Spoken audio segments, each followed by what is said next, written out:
y en cada intermedio les pasaremos una hoja para que ustedes hagan sus preguntas. Las recogemos y van a ser respondidas al final. Vamos a iniciar nuestra agenda con unas palabras de la directora de la Escuela de Trabajo Social, profesora Jennifer García.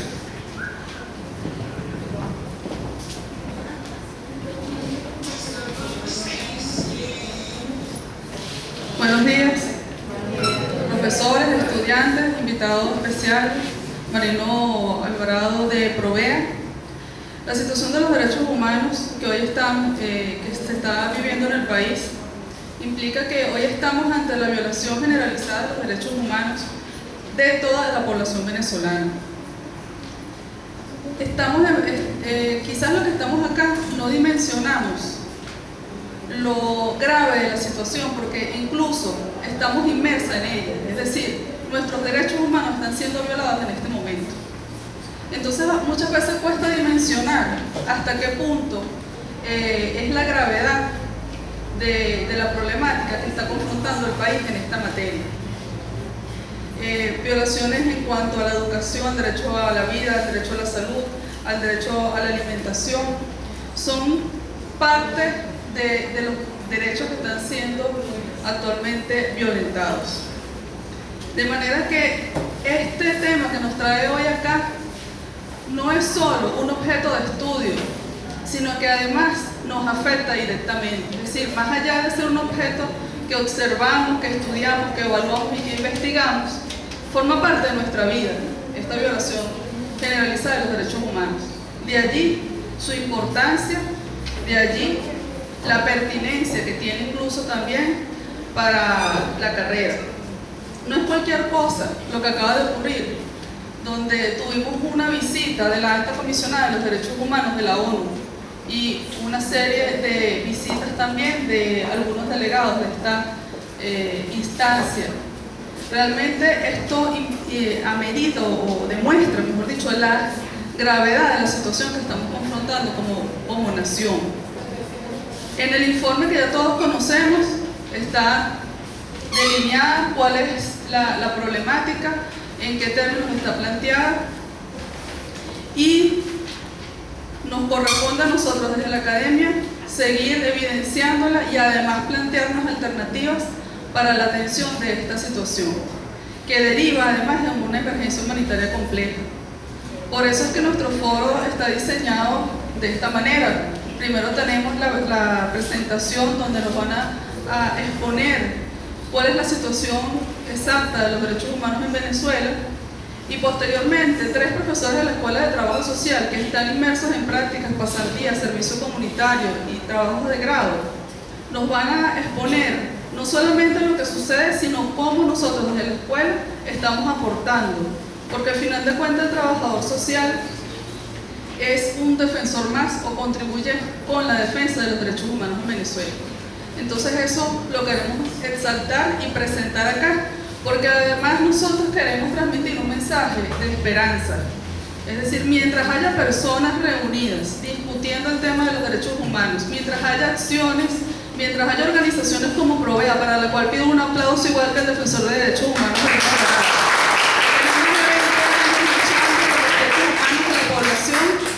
mientras haya estudiantes, profesores, mientras haya academia y mientras haya acción para la defensa de los derechos humanos, habrá esperanza. Entonces, sin más que decir, los dejo con nuestros ponentes.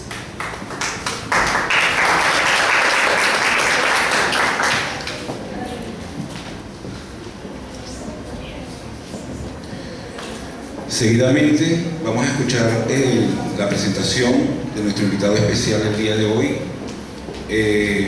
Marino Alvarado, quien se graduó como abogado en el año 1995 en la Universidad Central de Venezuela, donde también obtuvo en el año 2012, la especialidad en Derecho Internacional Económico. Es columnista en diversos medios digitales. En 2015 fue galardonado con el Premio de los Derechos Humanos, entregado por la Embajada de Canadá. Comenzó su carrera profesional en el año 1996 en Provea, como investigador de la situación de los derechos humanos en Venezuela, Desde el 2018, desde 2008 al 2014 fue coordinador general de Provea en momentos particulares difíciles para la historia del país. Actualmente sigue formando parte de esta organización desde el año 1995. Marino Alvarado ha sido litigante en tribunales nacionales e internacionales de protección de los derechos humanos. Vale destacar que Provea es el Programa Venezolano de Educación Acción en Derechos Humanos.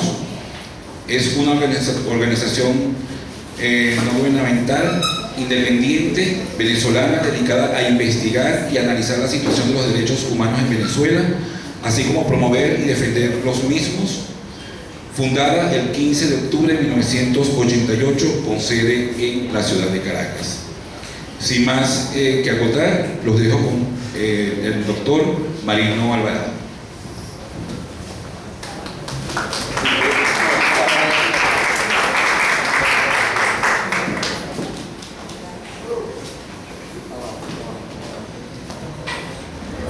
Bueno, buenos días a todos. Yo prefiero hablar así, más cercano. Fíjense, mi primer mensaje es que no vean esta conversación de hoy como algo académico, ¿sí?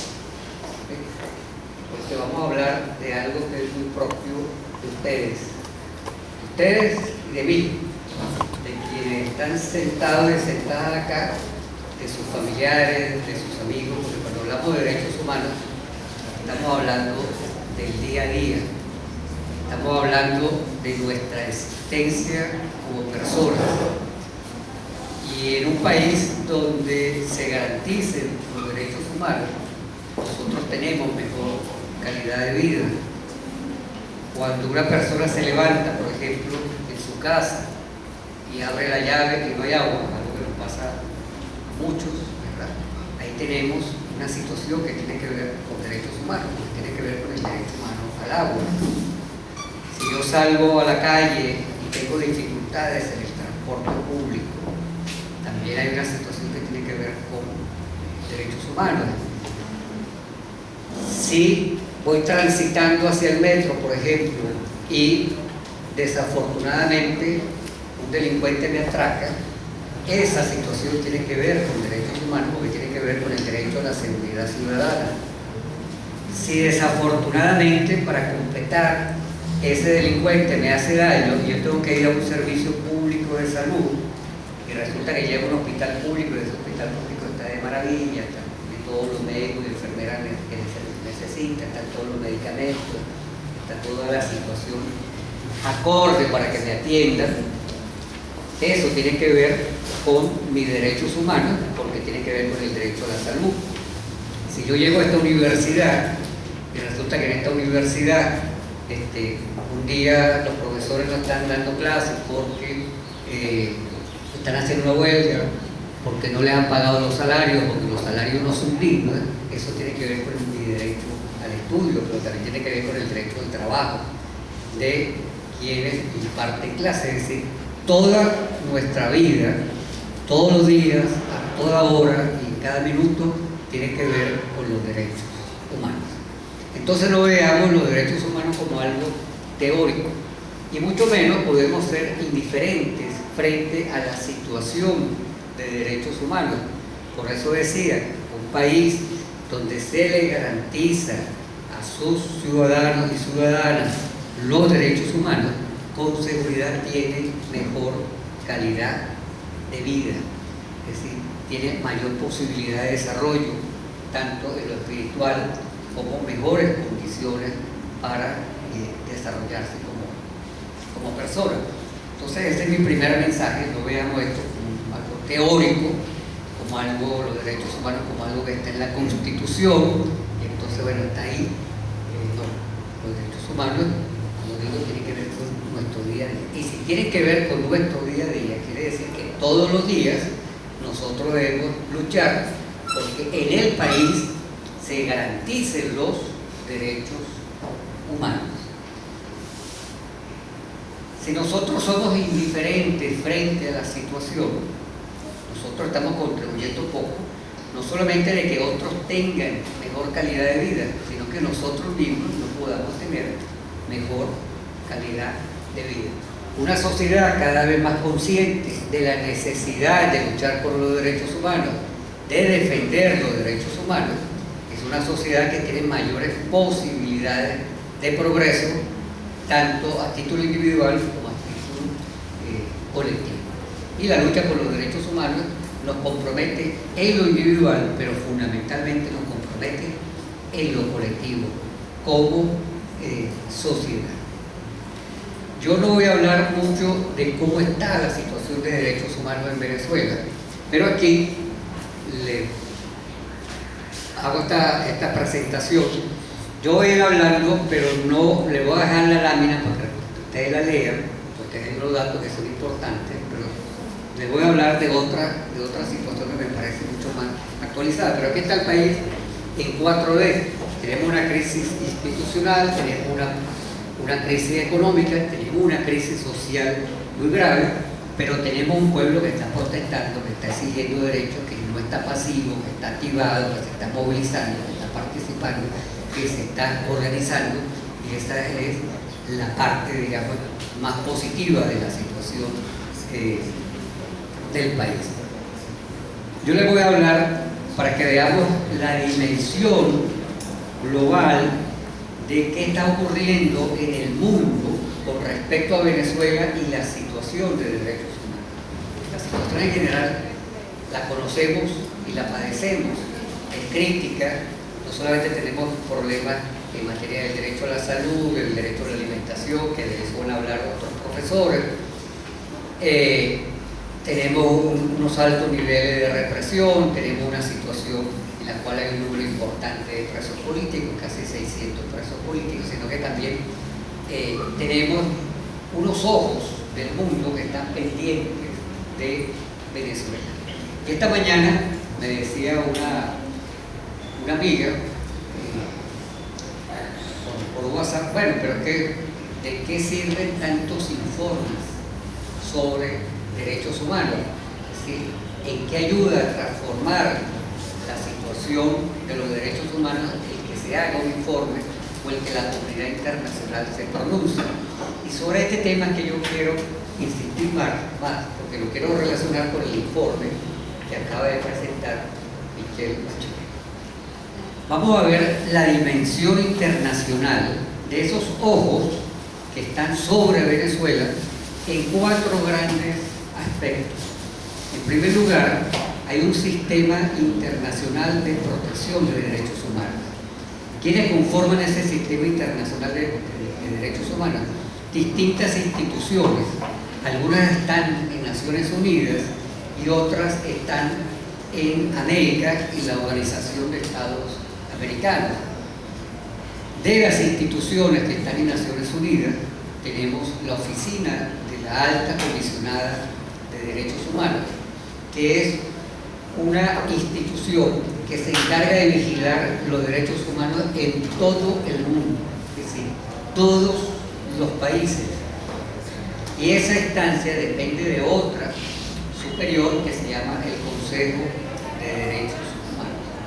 Y a nivel de América tenemos la Comisión Interamericana de Derechos Humanos. Ustedes pueden ver las noticias a veces que dicen la Comisión Interamericana de Derechos Humanos se pronuncia, o un caso fue presentado ante la Comisión Interamericana. Estas instituciones de protección de los derechos humanos han venido elaborando informes sobre la situación de Venezuela, pero quizás los más importantes son los que ha elaborado esta oficina de la Alta Comisionada de Derechos Humanos. Nosotros en el 2017 tuvimos una rebelión popular en Venezuela que duró 4 meses con muchísimas protestas, lamentablemente con más de 140 personas fallecidas, una rebelión popular que fue derrotada, pero que dejó un legado. Un elemento importante que dejó la rebelión popular del 2017 fue que el Alto Comisionado de Derechos Humanos, en este momento lo estaba Michelle Bachelet, el Alto Comisionado de Derechos Humanos sacó 2 informes sobre la situación de derechos humanos en Venezuela, y en esos informes se recogido con bastante amplitud, con bastante integridad, la situación de derechos humanos en el país. ¿Qué importancia tenía en ese momento el informe de ese Alto Comisionado de Derechos Humanos? Que se difundía ante el mundo la situación de derechos humanos. Ya no eran las organizaciones gubernamentales en Venezuela quienes estábamos diciendo que la situación era difícil, sino que era una oficina de Naciones Unidas, un organismo de Naciones Unidas quien lo estaba diciendo, y por lo tanto eso le podía llegar como mensaje no solamente a organizaciones, a pueblos, a estudiantes en otros países del mundo, sino a gobiernos que también estaban pendientes de la situación de Venezuela. Igual lo ha sacado la Comisión Interamericana de Derechos Humanos, que elabora todos los años un informe sobre Venezuela. Cuando estos informes llegan a los gobiernos, entonces los gobiernos también empiezan a adoptar determinadas posiciones. Y nosotros en este momento, entonces tenemos otro bloque, ya no sea el Sistema Internacional de Protección de Derechos Humanos, sino que tenemos un conjunto de gobiernos que se han venido pronunciando sobre la situación de los derechos humanos en el país, particularmente gobiernos latinoamericanos. ¿Por qué? Porque además los gobiernos latinoamericanos vienen siendo afectados por algo de derechos humanos que tiene que ver con la migración forzada. Muy posiblemente muchos de los que están acá deben tener algún familiar fuera del país y se fueron a otro país buscando un destino mejor. Bueno, eso se denomina migración forzada. La gente está saliendo por la grave situación económica y social que hay en el país. A algunos afortunadamente les va bien y a otros no les va tan bien de las personas que se han ido. Pero imagínense países como Colombia, que han recibido 1.500.000 venezolanos, sin contar los colombianos que se han regresado a Colombia. 1.500.000 en un lapso de 2 años. Es decir, lo que eso impacta en términos económicos y en términos sociales. O países como Perú, que tienen 600.000, o Ecuador, que está llegando a 500.000. Es decir, o Brasil, que tiene más o menos la misma cifra. Entonces, esa situación de migración forzada también ha hecho reflexionar a muchos gobiernos. Y hoy tenemos gobiernos que están preocupados por la situación de derechos humanos en el país. Y tenemos otro bloque de instituciones y organizaciones que están preocupadas por la situación de derechos humanos en el país, que son las organizaciones internacionales que tienen que ver ya con temas específicos de derechos humanos. Nosotros acabamos de tener hace poco en Venezuela la llamada Comisión de Encuesta de la Organización Internacional del Trabajo, que es un mecanismo que tiene que ver con el monitoreo de cómo está la libertad sindical y cómo están los temas laborales en un país. Esa comisión estuvo la semana pasada en Venezuela, pero así hemos tenido la Organización Mundial de la Salud, que está pendiente de la situación de salud en Venezuela, el Comité Internacional por los Derechos de los Niños, Niñas y Adolescentes, que está pendiente de todo el tema de niños y adolescentes, y tenemos otras instancias internacionales que están pendientes de la situación de derechos humanos. Por lo tanto, nosotros en Venezuela en este momento tenemos la ventaja de que hay muchas personas preocupadas por lo que está ocurriendo en el país en materia de derechos humanos. Pero si otros afuera están preocupados y nosotros adentro no nos preocupamos, estamos haciendo poco. Necesitamos aumentar la preocupación, necesitamos aumentar la exigencia desde Venezuela para que en Venezuela no se sigan cometiendo graves violaciones a los derechos humanos. Y el pueblo venezolano está pasivo, no, el pueblo venezolano ha estado protestando. Tenemos muchas protestas, no solamente la rebelión del 2017. En el 2018 hubo tantas protestas como las hubo en el 2017, solo que no fueron masivas. Una de las particularidades de la rebelión del 2017 es que se desarrollaba en grandes ciudades, movilizaciones, pero también en pequeñas poblaciones simultáneamente. Se convocaba una protesta y grandes ciudades, la población de grandes ciudades salía a protestar y la población de pequeñas ciudades también salía el mismo día y más o menos a la misma hora a protestar. Por eso la protesta tenía esa dimensión de rebelión, pero el 2018 fue un nivel importante de protesta, sobre todo por derechos sociales, y el 2019 tiene un nivel también de protesta. Cambiemos, dame un momentito. Ahora, tiene un nivel importante de protesta porque nosotros tenemos una situación económica muy crítica. Yo les voy a poner un ejemplo. Cuando terminó la Segunda Guerra Mundial, los países que triunfaron, liderados por Estados Unidos, implementaron lo que se llama el Plan Marshall. El Plan Marshall fue la reconstrucción de Europa. Si ustedes han visto las películas, han visto cómo, o han visto reportajes sobre la Segunda Guerra Mundial, cómo quedaron destruidas las ciudades. Bueno, en 5 años prácticamente se reconstruyó Europa. Es decir, con un plan que se denominó el Plan Marshall para la reconstrucción de Europa. Para que tengan una idea, nosotros en Venezuela, en los últimos 19 años, hemos tenido ingresos superiores a 15 planes Marshall. Es decir, imagínense la cantidad de dinero que ha recibido Venezuela, no solamente por ingresos petroleros, sino por otros productos que se venden al exterior. 15 plan Marshall. Y en Venezuela, en vez de construirse, se ha destruido. Es decir, nosotros tenemos una situación económica hoy peor a la de cualquier país en guerra.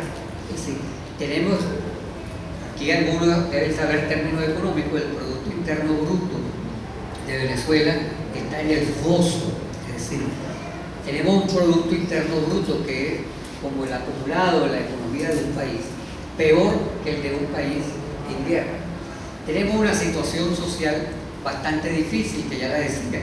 Por eso, cuando se habla de emergencia humanitaria compleja, no es un término técnico, es un término que refleja la grave situación social del país. Emergencia humanitaria. ¿Sabe lo que significa? Que estemos en Venezuela en una situación de emergencia humanitaria, es decir, niños que todos los días se mueren de hambre, que no es mentira. O sea, no es un problema de que algún periódico por amarillismo le dio por sacar la foto de un niño que se murió de hambre. Todos los días se mueren personas de hambre en Venezuela. Todos los días observamos a la gente comiendo los basureros. Es decir, los basureros se han convertido en los comedores populares para muchas familias, porque ya no solamente ves una persona, ves un grupo familiar comiendo de la basura. Tenemos una situación donde las personas se mueren porque no consiguen medicamentos. Muchos de ustedes deben tener familiares o ustedes mismos algún padecimiento y tienen dificultad para conseguir los medicamentos. Tenemos una situación en el cual hay un caos en el transporte público. Yo les voy a poner un ejemplo. En algunos estados del país, ya están terminando las clases, pero en algunos estados del país el ausentismo de clases era superior al 50% porque no había forma de transportarse. En Caracas nosotros tenemos una situación relativamente privilegiada porque tenemos el metro, con todo, y que el metro como servicio se ha ido deteriorando. El metro es una gran ayuda para podernos transportar en Caracas, pero quienes son del interior, muchos de ustedes lo son, ¿verdad? saben que en el interior el transporte es mucho más difícil. Bueno, no solamente es que tenemos afectado el transporte, es que tenemos, ¿verdad?, niños que no pueden ir a clase porque los padres no tienen cómo trasladarlos. Y además se le sumó últimamente, en los 2 últimos meses, el tema de la gasolina. Es decir, quien tenía transporte privado ni siquiera podía transportarlo porque no tenía cómo conseguir gasolina. Yo no sé si alguien de aquí es de Amazonas. Bueno, si el compañero es de Amazonas, ¿verdad?, él debe saber que te pueden tardar 4 o 5 días haciendo cola para echar gasolina, como es en Mérida o como lo es en Táchira. Además tenemos una situación que tiene que ver con niños que se desmayan en nuestras escuelas porque los mandan los padres sin desayuno. Un estudio que hizo Fe Alegría indicaba que por lo menos 30% de los niños no iban a clase, ¿verdad?, porque los padres no tenían agua ni jabón para lavar los uniformes. Entonces no solamente es que tenemos niños con hambre, niños que no tienen transporte público, sino niños que no los mandan porque no tienen la ropa limpia. ¿Por qué? Porque hay lugares en Venezuela donde el agua llega cada 15 días, cada 20 días y llega por algunas horas. Es decir, tenemos una situación bastante dramática, pero como dije, tenemos toda una comunidad internacional que está preocupada por eso que estamos viviendo en este momento los venezolanos y venezolanas. Nosotros quienes estamos en este momento en esta aula somos relativamente privilegiados. En primer lugar porque ustedes estudian en la Universidad Central de Venezuela, que es la universidad más importante del país, pero además una universidad que garantiza educación gratuita, que no es obra, como lo pinta el gobierno, del bolivarianismo, ¿no? Aquí se viene de educación gratuita universitaria desde hace muchas décadas, pero tienen la ventaja. En las universidades privadas hay un proceso permanente de deserción de estudiantes. ¿Y saben por qué? Porque no tienen posibilidad de pagar. Es decir, jóvenes que tienen los mismos deseos de ustedes de graduarse, de culminar una carrera, pero que desafortunadamente sus padres o ellos mismos no tienen la capacidad de pagar porque las universidades han venido incrementando las mensualidades. Aquí hasta hace poco muchos padres, ¿verdad?, despreciaban la educación pública en los liceos. Es decir, no querían que sus hijos pasaran por un colegio, por un liceo público, y despreciaban incluso los liceos públicos. ¿Qué fenómeno viene ocurriendo actualmente en Venezuela? Que muchos padres están sacando los hijos de los colegios privados para inscribirlos en la educación pública. Entonces en Venezuela la educación pública ha venido incrementando la exigencia de cupo, pero no porque ha mejorado la educación pública en los liceos, sino porque los padres no tienen la capacidad de pagar. Entonces se vienen dando una serie de transformaciones en la vida nuestra que nosotros a veces no percibimos. Aquí había educación nocturna. Yo voy a hablar de la universidad y voy a hablar de los liceos. Prácticamente los liceos nocturnos desaparecieron. ¿Y saben por qué? Por la inseguridad. Y eso tiene que ver, yo lo decía, con derechos humanos. Entonces la inseguridad no solamente nos afecta como personas porque nos pueden malograr algún delincuente, sino porque han cerrado los liceos nocturnos por la inseguridad. Las universidades, yo no sé esta escuela hasta qué hora daba clase, pero algunas universidades dan clase hasta las 10 de la noche. Ahora las escuelas nocturnas dan clase hasta las 7:30 u 8 al máximo, y ya a las 7 empiezan los estudiantes a irse. Los profesores más bien mandan las tareas para que las hagan en clase por internet. Algunos centros de trabajo han suspendido, algunas fábricas trabajaban 3 turnos, un turno que era de 10 a 6 de la mañana. Bueno, el turno de 10 a 6 de la mañana desapareció en muchas fábricas, lo cual afecta el empleo. ¿Por qué? Por la inseguridad. porque nadie llegaba a las 10 de la mañana, porque quien vive en un barrio sabe que los jeeps que antes trabajaban hasta las 10 o 11 de la noche, ya a las 8 de la noche se desaparecen. Es decir, no hay transporte público en nuestro barrio. Entonces, tenemos una situación social muy crítica que nos afecta en nuestro día a día, que tiene que ver, como dije, con los derechos humanos, y es muy importante que nosotros reaccionemos. Esto que tenemos acá, en esta cifra, es el desastre económico que nos ha llevado, si quiere cambiemos ahora, al desastre social que tenemos en el país. ¿No pasa esa? Ok.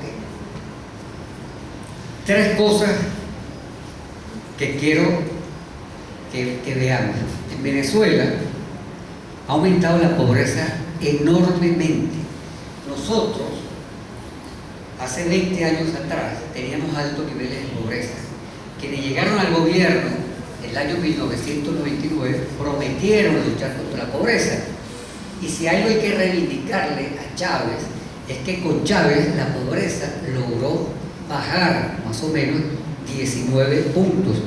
Sin embargo, ya finalizando el gobierno de Chávez, antes de que Chávez muriera, la pobreza empezó a aumentar. En el 2013, que es cuando Chávez muere, la pobreza aumentó 6 puntos. Y hoy tenemos más pobreza que la que teníamos hace 20 años atrás. Es decir, hemos perdido 20 años de esfuerzo. En la reconstrucción del país, parte de lo que queda por hacer es el combate a la pobreza.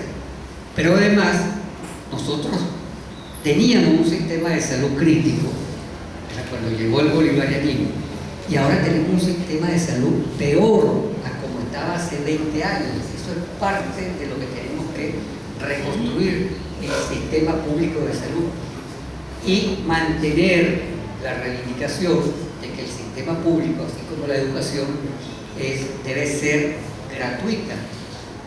Y aquí me voy por un punto que siempre es de discusión, y regreso al tema de la educación. Yo soy uno de los defensores firmes del derecho a la educación gratuita universitaria. Aquí muchos de los profesionales que hoy tenemos en el país pueden ser profesionales porque se les garantiza educación gratuita. Un estudiante cualquiera de la UCB que vaya para Chile y vaya para la Universidad de Chile se va a dar cuenta lo difícil que es para un estudiante pobre estudiar en una universidad. En algunos países de América Latina, para no hablar de otros fuera del continente, en algunos países de América, estudiar para una persona pobre en una universidad es muy difícil. Una de las grandes ventajas de tener educación gratuita es que muchos pobres pueden acceder, pueden ascender socialmente. Igual ocurre con el servicio público de salud. Fíjense que en Estados Unidos, y hablando de Obama, una de las cosas que quiso hacer Obama en Estados Unidos es, en primer lugar, que el derecho, que la salud, empezara a verse como un derecho. En Estados Unidos la salud no se considera un derecho, sino un servicio. Y en segundo lugar, que los pobres puedan acceder a servicios de salud a muy bajo costo. O sea, para un pobre en Estados Unidos atenderse en materia de salud es bien difícil, pero no solo en Estados Unidos, en muchos países de América Latina. Entonces nosotros debemos defender, nosotros tenemos que reconstruir el sistema de salud, pero tenemos que defender conquistas que no son de ahora, que tienen muchísimos años, la gratuidad de la educación y la gratuidad de la salud. Y finalmente, para no extenderme, es muy importante que veamos la necesidad que alcemos la voz frente a todo lo que está ocurriendo en el país. Nosotros tenemos la obligación, en primer lugar, de transformar la realidad de hoy. Nosotros no podemos acostumbrarnos a vivir en la situación que estamos viviendo. Lo peor que nos puede ocurrir a los venezolanos y venezolanas y a quienes no son venezolanos y venezolanas y viven en este país, es acostumbrarnos a vivir en estas circunstancias. Entonces, lo primero que nosotros tenemos que reivindicar es nuestro derecho a la indignación, nuestro derecho a rebelarnos frente a esta situación. En segundo lugar, nosotros debemos pensar en superar la situación del país en positivo. Y esto es un mensaje, sobre todo para muchas personas que uno escucha por ahí, que dicen, bueno, cuando caiga el gobierno, que desaparezcan los chavistas. No, nosotros necesitamos que el chavismo siga existiendo, porque si hay chavistas, tienen derecho también a existir como partido político y a existir como personas y a vivir en Venezuela, porque esta patria es de todos. Lo que necesitamos es no hacer lo mismo que ha hecho el gobierno. Es decir, nosotros no podemos transformar el país para seguir con las mismas prácticas de discriminación política, para seguir teniendo presos políticos, que cualquiera que opine en contra del gobierno que pueda venir lo vamos a meter preso, para que cualquier protesta que salga por exigencia de derechos, entonces salga la policía a reprimir. Nosotros debemos esforzarnos por cambiar, pero cambiar en positivo, cambiar para que el país mejore. Nosotros necesitamos que haya empresas básicas del Estado, manejadas por el Estado, y empresas privadas también que se puedan desarrollar, que haya propiedad mixta, que haya inversión extranjera, como también que haya inversión nacional. Y finalmente, nosotros necesitamos que en este país se reduzca al máximo la pobreza. Si una lucha está planteada, y aquí en la Escuela de Trabajo Social eso debe ser un tema fundamental, es la lucha contra la pobreza. La pobreza ya de por sí le niega las posibilidades a muchas personas de disfrutar de sus derechos humanos. Y si algo tiene el país que atender con urgencia, con emergencia a la hora de un cambio, es combatir la pobreza, que se pueda reducir la pobreza, y a mediano plazo, porque esto es un proceso que es bastante complejo, que los resultados se van viendo progresivamente, pero con mucha voluntad política, con recursos, con políticas acertadas, se pueden tener resultados importantes en 5 o 6 años de reducción significativa de la pobreza. Y ustedes, desde la Escuela de Trabajo Social, además la carrera de Trabajo Social tiene que ver con eso, con lo social, tiene que ver con la gente, tiene que ver con las preocupaciones y con la situación de la gente.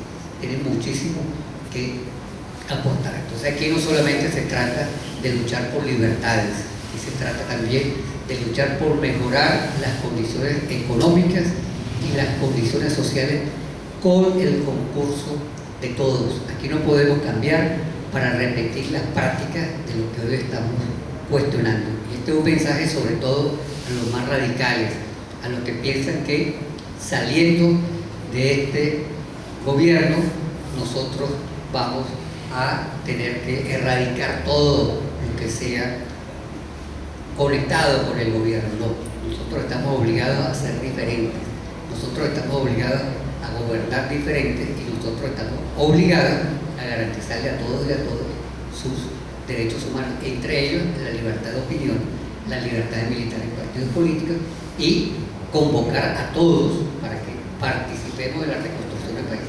Nosotros estamos en este momento en Venezuela, y con esto termino, en una situación donde lo que queda es reconstruir el país. Es decir, nosotros no estamos solo para cambiar el gobierno, estamos frente a una situación que nos implica reconstruir el país. Necesitamos no un plan Marshall, necesitamos un plan Venezuela para poder salir de esta grave situación de derechos humanos.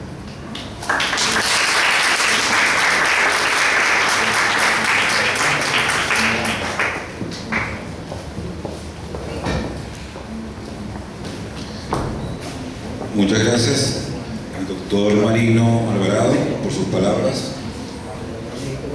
Retomando un poco algunos comentarios, encontramos en su presentación que tenemos un país donde la garantía de los derechos humanos no está dada en un 100%, que hay más posibilidades de desarrollo y de mejor calidad de vida cuando se garantizan los derechos humanos, que tenemos un país que se puede ver en 4 dimensiones, como es la crisis institucional, la crisis económica, la crisis social, la protesta social, una migración forzada que en 2 años ha llevado por lo menos en las cifras más conservadoras a 1.500.000 venezolanos en Colombia, 600 en Perú, 500 en Ecuador.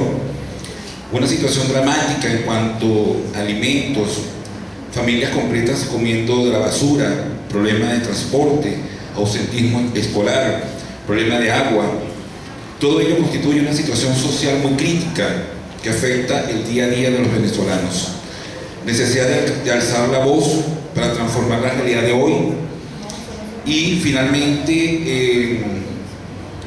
que debemos tener un derecho a rebelarnos, a cambiarlo en positivo y no hacer lo mismo que el gobierno actual, procurar la inversión nacional e internacional y la lucha contra la pobreza. Como trabajadores sociales podemos hacer aportes en estos temas y profundizar en relación a los derechos humanos y la realidad que vive el país actualmente. Seguidamente vamos a contar con la presencia de la profesora Xiomara García, quien nos trae una presentación denominada La participación política y ciudadana. La profesora Xiomara García es docente e investigadora de pregrado y posgrado en la Escuela de Trabajo Social de la Universidad Central de Venezuela, jefa del Departamento de Metodología e Investigación. Es doctora en Gestión de la Investigación y Desarrollo, autora de numerosas ponencias y artículos. Profesora Xiomara, bienvenida.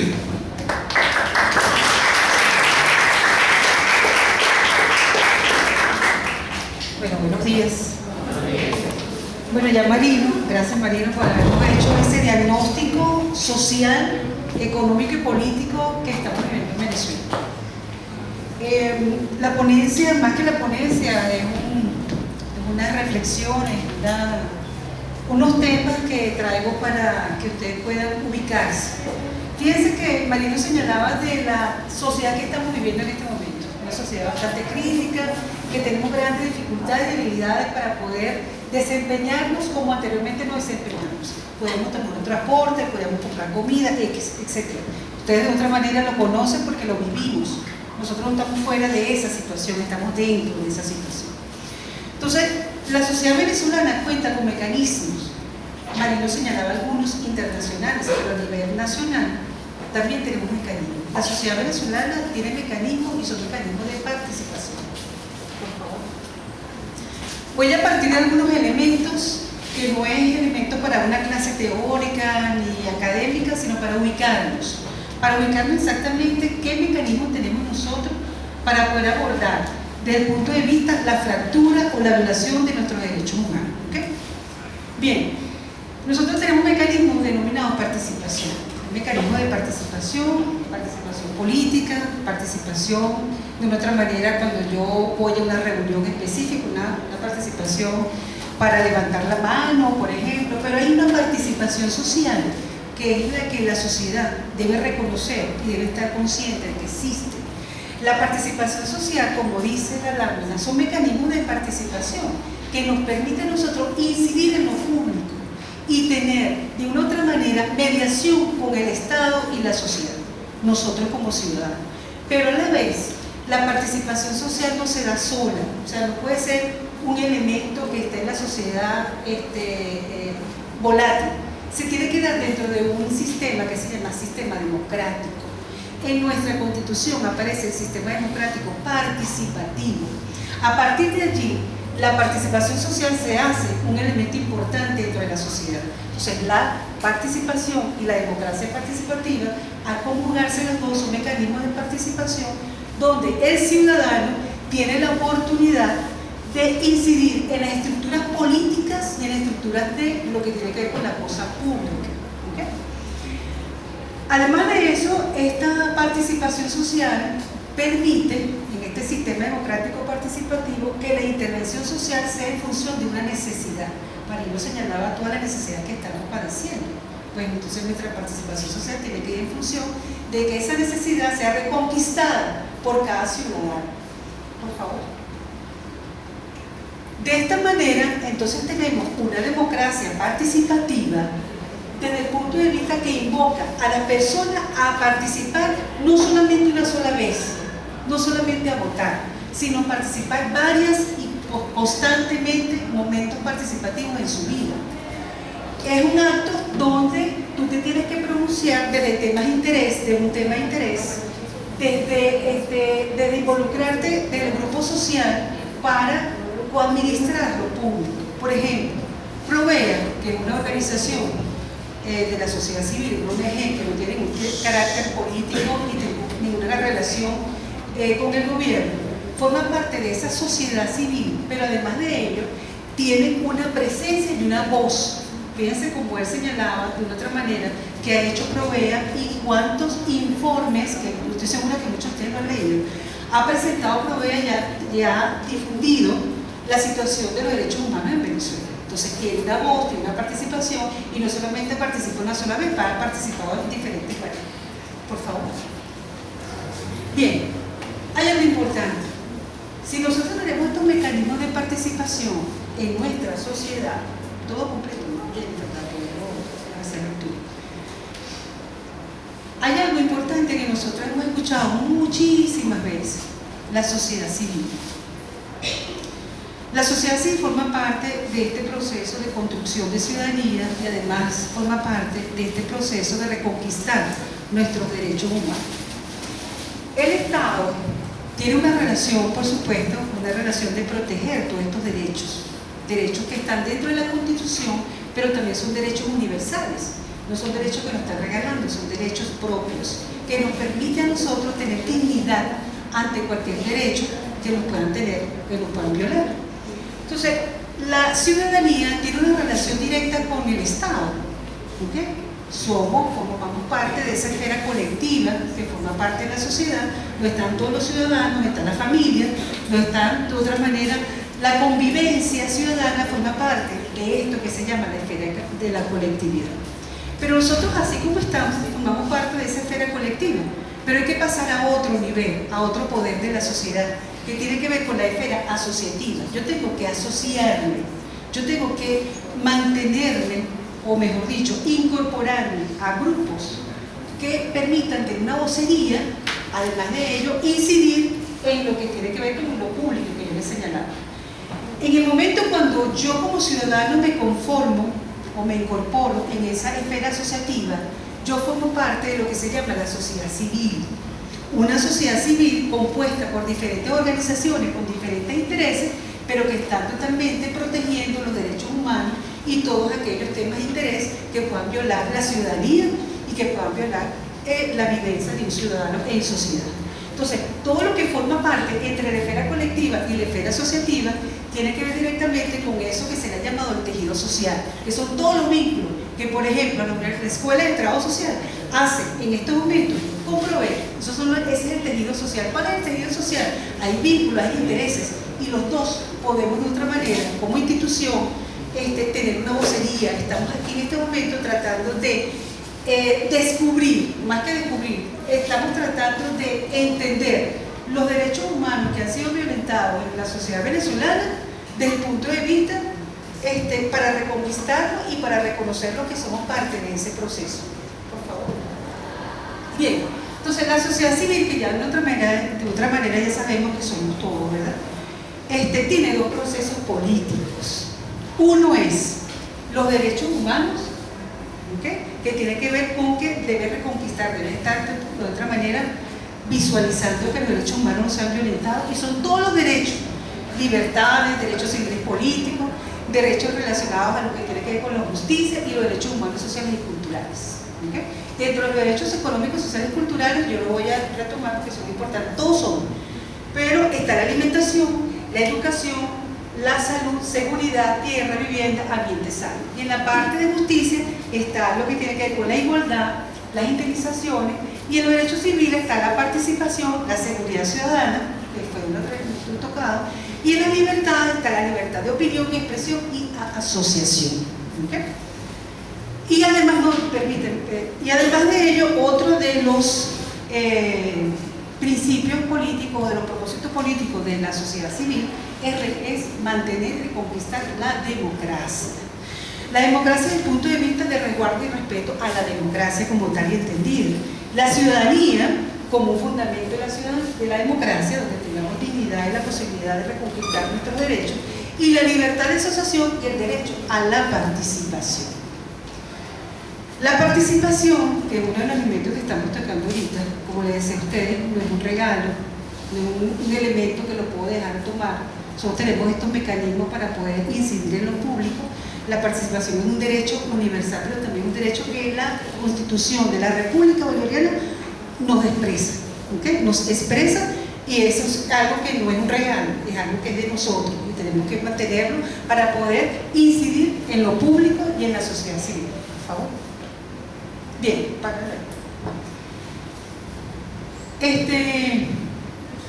una cosa son estos elementos que de otra manera suenan como teóricos, pero es la vida, es lo que estamos nosotros viviendo y es lo necesario que se reconquiste. ¿Qué pasa en estos momentos? ¿Qué pasa? ¿Qué tenemos en estos momentos Venezuela? ¿Será que estamos subordinando nuestra ciudadanía? Si nosotros hablamos de que la ciudadanía de otra manera nos permite a nosotros decir que todos tenemos dignidad, y si la ciudadanía está subordinada, eso significa de que nuestra dignidad está quebrantada, está fracturada, ¿verdad? Bien, entonces yo traje algunos extractos de algunos informes, de algunos datas de algunas organizaciones de la sociedad civil venezolana que nos permiten a nosotros conocer dónde está nuestro proceso de reconquista de nuestros derechos humanos en estos momentos. Bien, hay varias. El informe de Sinergia, que es una organización de la sociedad civil que tiene asociado miembros casi 60, entre 70 organizaciones de la sociedad civil, ella señala que las organizaciones de la sociedad civil no son reconocidas en su informe. Este año lo va a llevar, lo está publicando en su página web. En la práctica, dice el informe, en la práctica las autoridades no reconocen a la organización